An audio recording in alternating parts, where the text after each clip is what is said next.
Equilibrium constant हम लोग बोलते हैं। क्या कह रहा हूँ?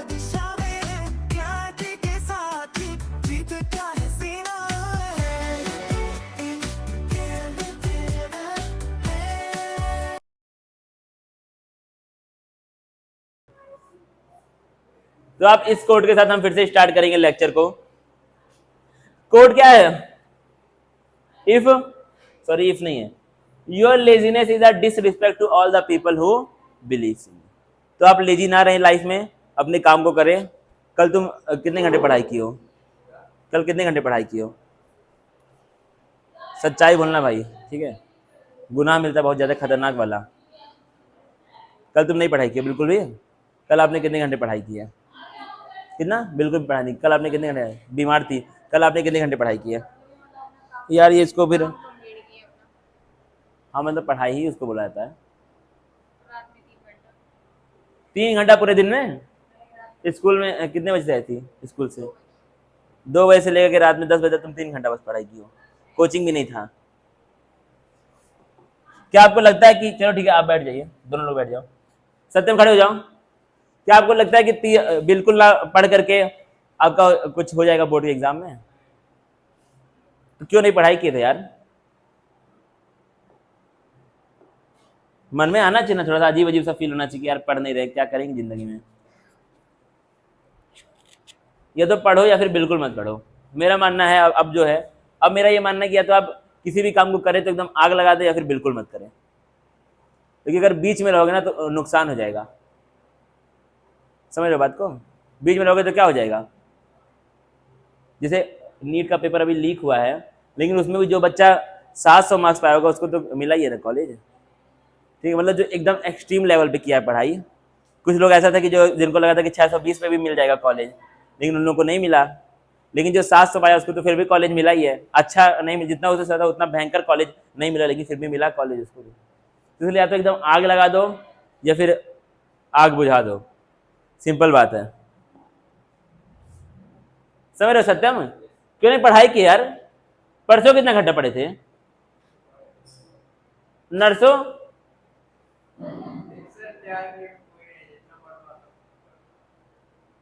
लमसम बताओ, आप कितना घंटे पढ़ी थी परसों? नहीं पढ़ी थी? कितना घंटे? क्या क्या पढ़ी थी? चलो बताओ क्या क्या चीज पढ़ी थी परसों? और वो रहने दीजिए, कौन है?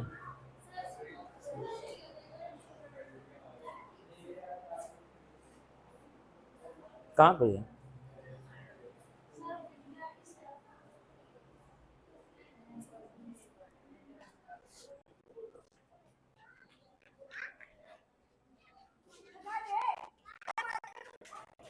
कहाँ कोई है यार? नहीं है कोई। इधर भागा क्यों? दूर तक कहीं नहीं दिख रहा है वो।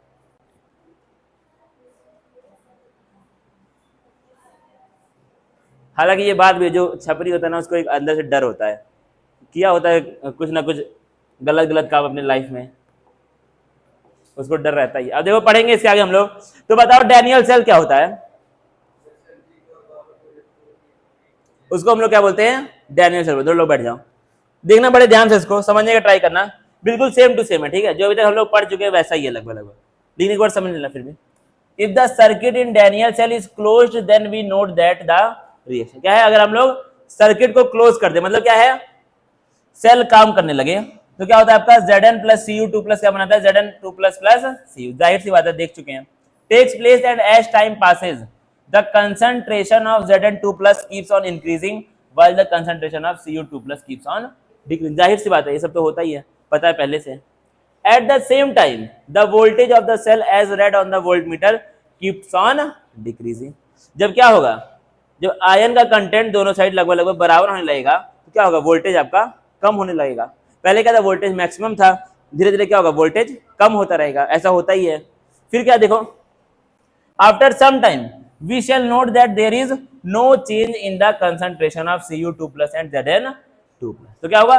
कुछ टाइम के बाद तुम ये देखोगे कि Cu2 प्लस और Zn2 प्लस के कंसंट्रेशन में कोई भी चेंज नहीं हो रहा है। And eight the same time volt meter gives zero reading, मतलब क्या है, वोल्टेज भी आपका कुछ भी बचा नहीं है, जीरो हो चुका है वोल्टेज। क्या लिखा, this indicate that the equilibrium has been attained, मतलब क्या है, अब इक्विलिब्रियम आ चुका है। Z एंड Cu2 प्लस क्या हो चुके हैं, बराबर हो चुके हैं, उनका कंसंट्रेशन बढ़ या फिर घट नहीं रहा है। तो क्या है, इसके लिए हम लोग नेक्स्ट इक्वेशन लिखते हैं कुछ इस प्रकार, किस प्रकार, जैसा कि हम लोग पहले लिखते थे। लेकिन अब देखो क्या है, बड़े ध्यान देना, E cell is equal to zero, E not cell minus 2.303, तो क्या हो जाएगा, ई सेल क्या हो जाएगा, यहाँ पर जीरो हो जाएगा। वोल्टेज क्या हो गया है, पोटेंशियल क्या हो चुका है, जीरो हो चुका है। क्या पढ़ा है अभी हमने, तो क्या है, जब इक्विलिब्रियम आता है, क्या आता है, इक्विलिब्रियम, तो वहां पे क्या होता है, पोटेंशियल क्या होता है आपका, जीरो हो जाता है। पोटेंशियल क्या हो जाता है, जीरो हो जाता है।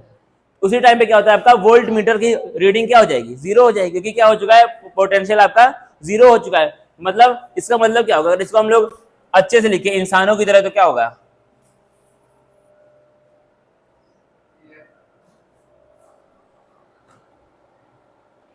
क्या है, चलो ठीक है, कहीं कुछ फट उठ ना जाए। क्या हो जा रही है मैडम, देखो भाई डर लग रहा मुझे, पंखे से आ रही है क्या, सब लोग कट जाएंगे इसे, पंखा गिरेगा तो।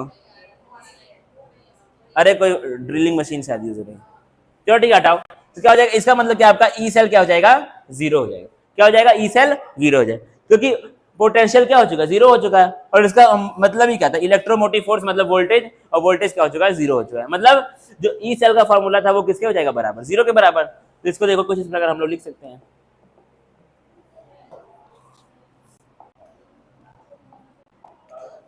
ई सेल क्या हो चुका है आपका, जीरो हो चुका है। ई सेल का क्या था फॉर्मूला,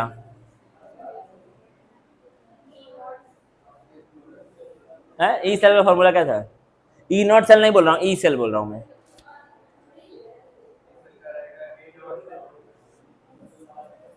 ई नॉट सेल,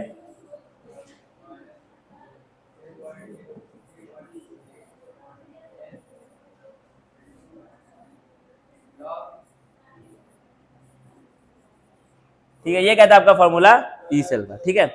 लेकिन अब क्या हो चुका है, ई सेल कितना हो चुका है, जीरो हो चुका है। तो इसको हम लोग क्या लिख सकते हैं, जीरो इज इक्वल टू, इतना मजदूरी क्यों करूंगा मैं, इतना मजदूरी मैंने आज तक नहीं किया जिंदगी में।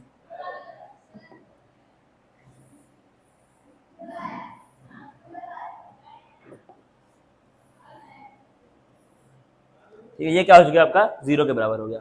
अब जो क्या है इसके अंदर, तो इसको हम लोग क्या लिख सकते हैं, अगर इसको हम लोग यहाँ पे लेके जाए तो क्या हो जाएगा, minus E not cell is equal to, चलो बेटा चुप रहो थोड़ा 5 मिनट,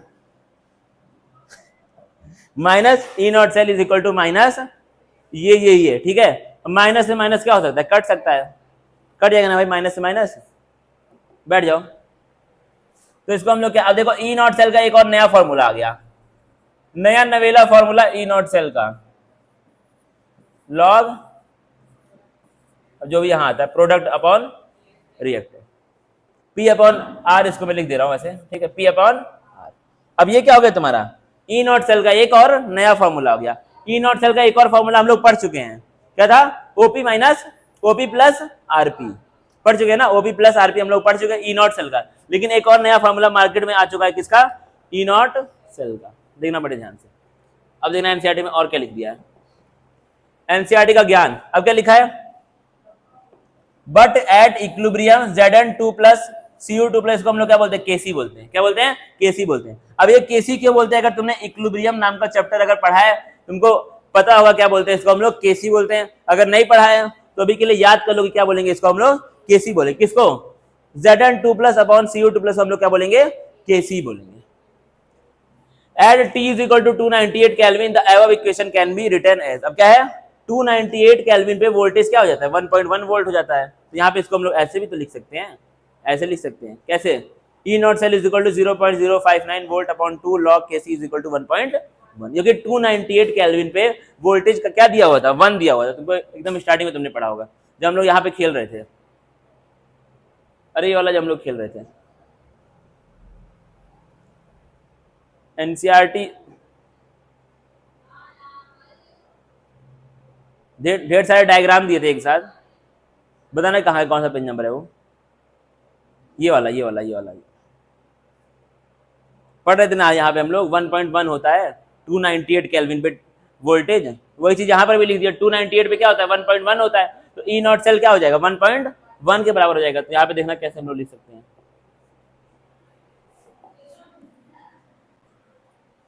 बात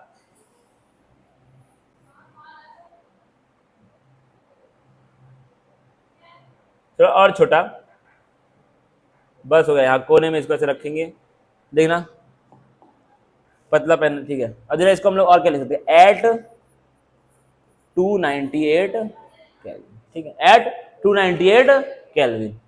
यहाँ पे क्या हो चुका है आपका, इक्विलिब्रियम कंडीशन आ चुकी है, कौन सी कंडीशन, इक्विलिब्रियम कंडीशन आ चुकी थी, इसीलिए हम लोग क्या बोले थे, P अपॉन R को हम लोग क्या बोल रहे थे, के सी बोल, क्या बोल रहे थे, के सी बोल रहे थे। तो इसको हम लोग क्या लिख सकते हैं एकदम फाइनली, ई नॉट क्या हो जाएगा बराबर किसके 1.1 वोल्ट के, यानी कि हम लोग क्या लिख सकते हैं 1.1 volt is equal to 0.06 upon n log K सी।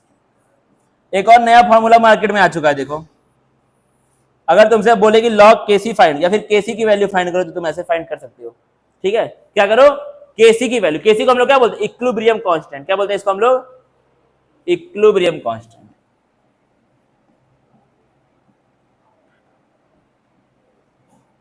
इसको हम लोग क्या बोलते हैं, इक्विलिब्रियम कांस्टेंट बोलते हैं, ठीक है।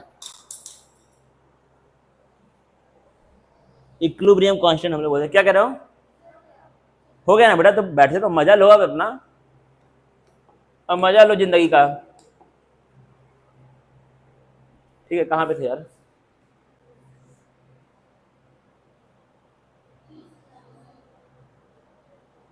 देना फिर क्या हो जाएगा आपका, अब क्या लिखा है, फॉर्मूला ये बन गया। अब इसको हमने थोड़ा बहुत खेला हो रहा तो क्या हो जाएगा, अब देखो डैनियल सेल के लिए एन की वैल्यू क्या होती है, 2 होती है, क्या होती है 2 होती है। तो इस पूरे के पूरे हिसाब से क्या हो जाएगा आपका, केसी की वैल्यू कितनी आएगी, 2 × 10⁻⁷ आएगी केसी की वैल्यू। अगर हम लोग इस वाले इक्वेशन की बात करें, तो इसकी अगर बात करें तो ठीक है, तो अगर तुम इसको सॉल्व करोगे पूरा अच्छे से बाकायदा, कितना आएगी आंसर, 2 ×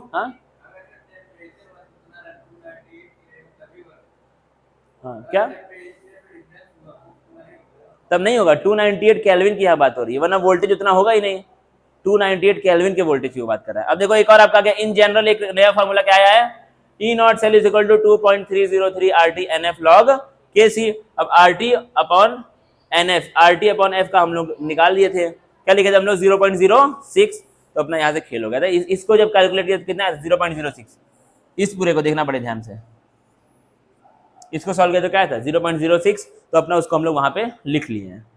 अब क्या है, उसको हम लोग निकाल सकते हैं, सवाल सॉल्व करना है, बस खत्म बात हो गई, खत्म हो गया। क्या लिखा है, gives a relationship between equilibrium constant of the reaction and the standard potential of the cell in which that reaction takes place, thus equilibrium constant of the reaction difficult to measure otherwise can be calculated from corresponding E naught value of the cell। तो क्या है, equilibrium constant को normally find करना क्या होता है, difficult होता है, लेकिन इस फॉर्मूले का यूज करके हम लोग आसानी से फाइंड कर सकते हैं। तो अगर इस फॉर्मूले को हम लोग अच्छे से लिखे तो क्या लिख सकते हैं यहाँ पर, ये फिर लिख लिया ऑलरेडी, नहीं लिखा है ना, देखो अगर इस फॉर्मूले को हम लोग अच्छे से लिखें तो केसी के फॉर्म में लिखे तो E not cell is equal to कितना हो जाएगा 0 अपॉन एन लॉग,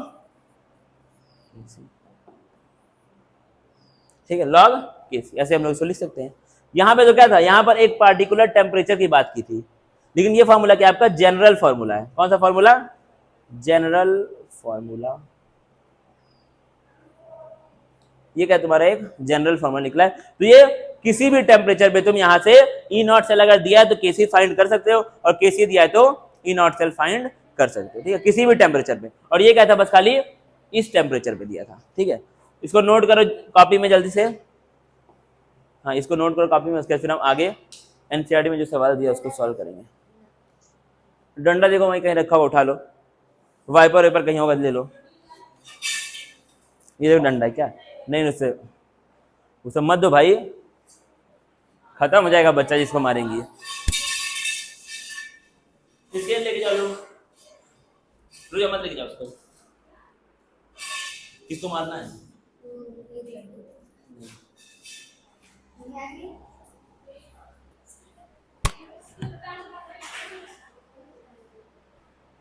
तुम लोग बताओ, कुछ परेशान हो बताओ।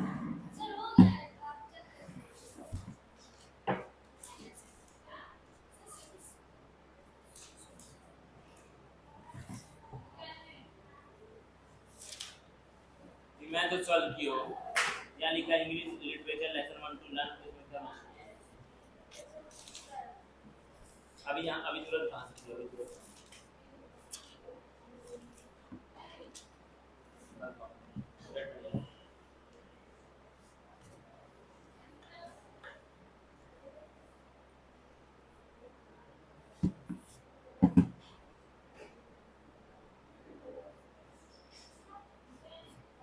रेड पे भाई सकते हो, रहने तो मिल गया, मिल गया।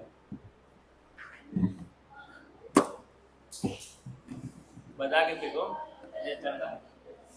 पलट दो बेटा, सदम थोड़ा इसको मार दो, तो पलट दो।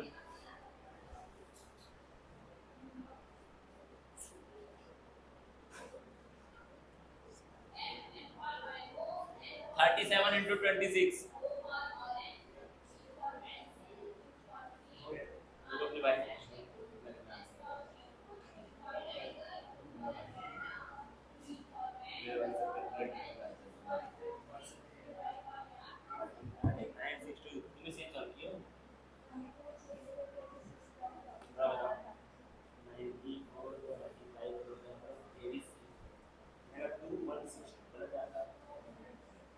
जोड़े गलत हो यार, जोड़ नहीं पा रहा तुमने सही से। यहाँ 2 आएगा, 8 8 3 होता है, फिर प्लस 16 होता है,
0 आ रहा है।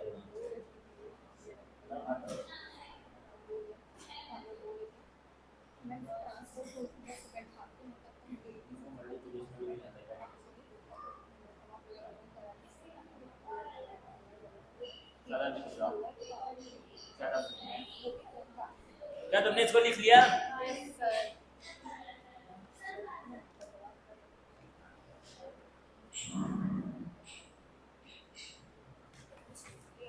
मल्टीप्लिकेशन टेबल सिखाइए थोड़ा, लॉन्ग वाला, बड़ा बड़ा मल्टीप्लिकेशन। जब बैठो वहाँ जाके बैठो ऑफिस में, बड़े बड़े आपको वाला।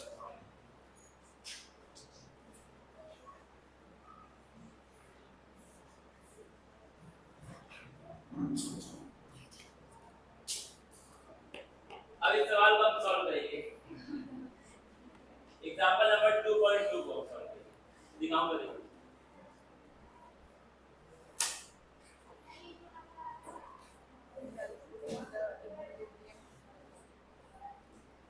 ठीक है, एग्जांपल नंबर 2.2 को हम सॉल्व करेंगे।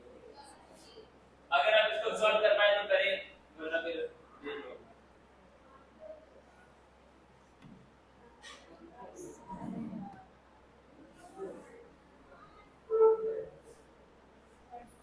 ये भी जो है molar molar same to same क्या कंसंट्रेशन तो दिया ही नहीं है ना, वो तो ई नॉट सेल कर दिया ना, अगर मोलर वही पूछा लॉग केसी का वैल्यू पूछा है,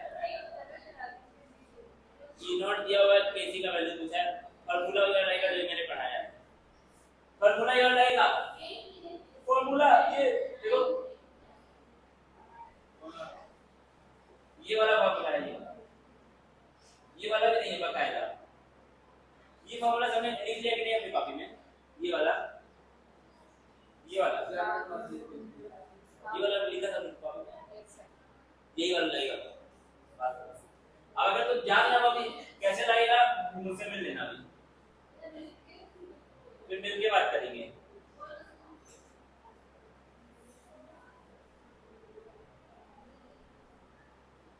एनसीईआरटी के सवाल एग्जाम में आते हैं, अगर आपको पता ना हो,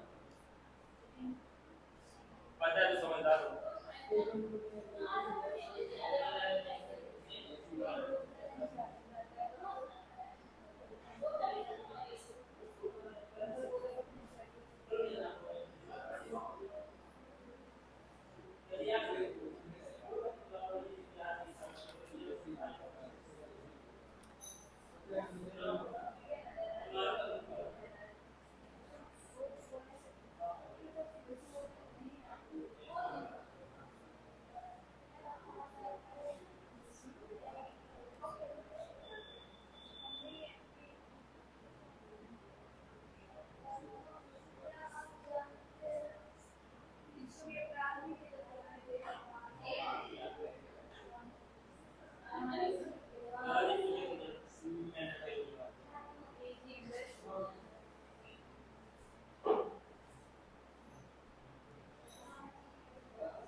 क्या सॉल्व हो गया, कितना आंसर आया? 0.43 0.43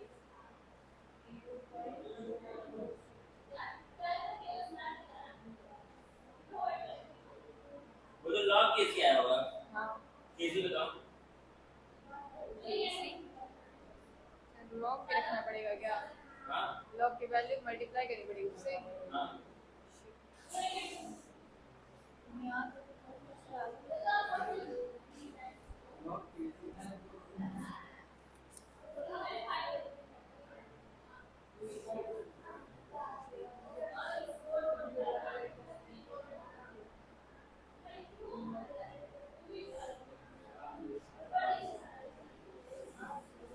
कितना आया ना आंसर, तो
हो गया भाई। समझ नहीं आ रहा क्या करिए। लॉग केसी लिखा है 0.43, इसको आप लगाए एंटी लॉग, पढ़ा नहीं एंटी लॉग, नहीं पढ़ा anti log, chemical equilibrium chapter पढ़े थे ना, केमिकल इक्विलिब्रियम। अगर यहाँ पे केसी इक्वल हो जाएगा 0.43 अपॉन लॉग हो जाएगा, इसका एंटी लॉग लेने के लिए नहीं पड़ेगा कभी लाइफ में एंटी लॉग निकालना। जब कहाँ तक नहीं सॉल्व होगा भाई, एंटी लॉग बहुत बड़ा, मुझे समझाना पड़ेगा।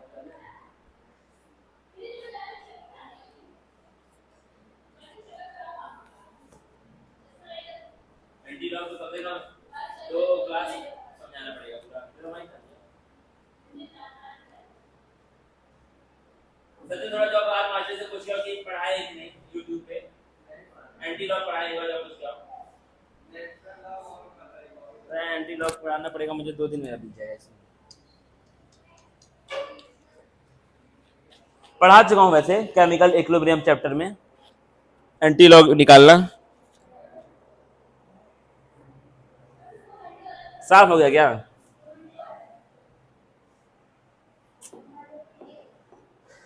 अगर ये पढ़ा गुरुजी तो पढ़ के आ जाना यार जल्दी से, ठीक है?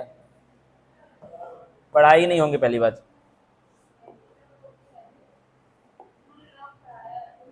एंटी लॉग नहीं पढ़ाए क्या वो? नहीं पढ़ाया एंटी लॉग?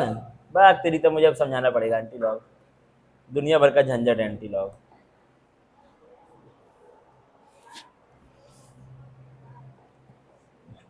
यहां हर कदम कदम पे धरती बदले रंग। समय कितना हो रहा है थोड़ा मुझे बताओ तो।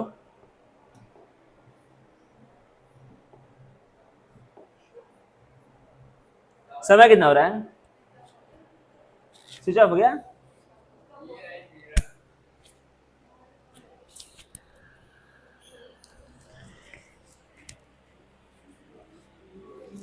कल आप लोग लॉग को पढ़ करके आएंगे एकदम अच्छे से, ठीक है?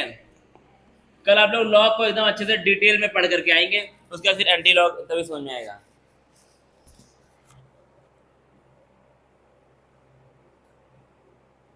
इसको हम लोग क्या लिख सकते हैं प्रीति? लॉग ए पे पावर बी अगर है तो बी लॉग, और अगर लिखा है लॉग ए अपॉन बी, यहां हाँ माइनस लॉग बी, तो इसको आप लोग पढ़ करके अच्छे से आएंगे और यहां पर इसके हिसाब से यहां से पढ़ लेना।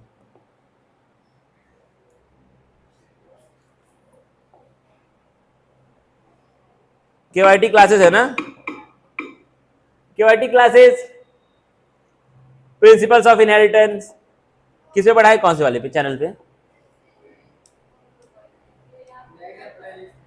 उस वाले पे पढ़ा है कि इसी वाले पढ़ा है? बच्चा बेसिक मैथ में पढ़ाए थे क्या? विश्वास बैच ये कहाँ यार, आई बेसिक मैथ वही तब से बोल रहा हूं मैं। हाई लॉगरिथम, हाई लो जाओ।